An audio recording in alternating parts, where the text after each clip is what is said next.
नमस्कार मंडळी, मी नेहा महाराष्ट्र व्लॉग्समध्ये तुमच्या सर्वांचं मनापासून स्वागत करते। तर थोडी कामामध्ये व्यस्त होते मी दुसऱ्या ऑर्डरच्या, त्यामुळे मी बऱ्याच दिवसात व्हिडिओ बनवलेला नाही। तर आज बऱ्याच दिवसांनी मी हा व्हिडिओ बनवत आहे।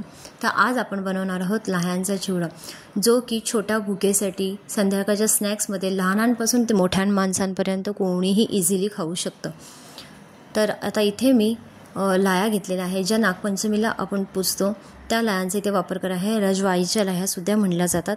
तर या लाह्या मी चांगल्या निवडून घेतलेल्या आहेत।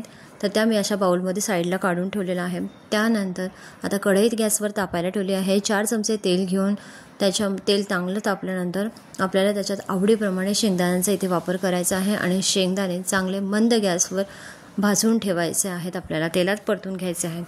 तर आता लालसर रंग आलेला आहे शेंगदाण्यांना। त्यानंतर आपण याच्यामध्ये मोहरी, जिरं, कढीपत्ता, हिरवी मिरची आवडीप्रमाणे तुम्ही टाकू शकता। हिरवी मिरची नसेल टाकायची तर तुम्ही इथे लाल तिखटाचा सुद्धा वापर करू शकता। तर हळद, हिंग, मीठ सर्व जिन्नस मी व्यवस्थितरित्या तेलात परतून घेणार आहे। इथे मी थोडासा चाट मसाल्याचा सुद्धा वापर करणार आहे। चाट मसाला तुम्ही कोणत्याही कंपनीचा घेतला तरीही चालू शकतो। तर चाट मसाला टाकल्यानंतर परत आपल्याला हे 1 मिनिटभर सर्व परतून घ्यायचं आहे तेलामध्ये आणि मग लाह्या टाकून जवळपास 10 ते 15 मिनिटं आपल्याला याला सतत हलवत राहायचं आहे।